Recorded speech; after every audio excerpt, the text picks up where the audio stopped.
அனைவருக்கும் வணக்கம். நிலம் வரலாற்றை தேடி 2C பட்டா என்றால் என்ன? இப்போ கிராமத்துல எல்லாம் பார்த்துட்டோம்னா தூசி பட்டான்னு சொல்லுவாங்க. அப்படின்னா என்ன அப்படிங்கறதுதான் இந்த பேச்சு. 2C அப்படின்னு கிராம நிர்வாக அலுவலர் ஒரு புத்தகம் வச்சிருப்பாரு. அதுல ஆவணப்படுத்துவார்.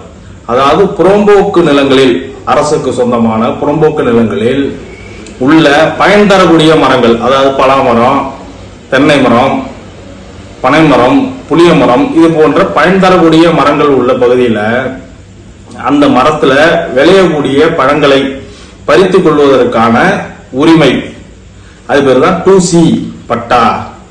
அதாவது அதுக்கு ஒரு ரசீது ஒன்று கொடுப்பாரு.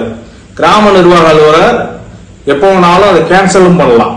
இப்ப நம்ம கிராமத்துல என்ன நினைச்சிட்டு இருக்கிறோம்னா, இது ஒரு பட்டா, இது நில உரிமைக்கான பட்டா அப்படின்னு நினைச்சுக்கிட்டு அந்த பட்டா வச்சுக்கிட்டே நம்ம வீடெல்லாம் கட்டிட்டு இருப்பாங்க நம்ம ஆளுங்க.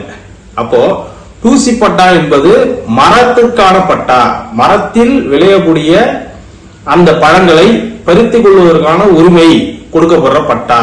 இது 5 ஆண்டுக்கு ஒரு தடவை நாம் என்ன செய்யணும்னா கிராம நிர்வாக அலுவலர் புதுப்பிக்கணும். இல்லைன்னா வேற ஒருத்தர் மாற்றி வைப்பார். இந்த பகுதியெல்லாம் அது குறைவுனாலும் ஊட்டி, கொடைக்கானல் போன்ற மலைப்பகுதிகளில் அரசுக்கு சொந்தமான இடத்துல நிறைய மரங்கள் இருக்கும். அந்த மரம் பலா மரமா இருக்கும், வெவ்வேறு மரங்களா இருக்கும். அந்த மரத்தில் கிடைக்கக்கூடிய பழங்களை பறித்துக் கொள்வதற்காக உருவாக்கப்பட்ட பட்டா, அது பேர் தான் 2C பட்டா. தூசி பட்டா கிடையாது, 2C பட்டா. நன்றி, வணக்கம்.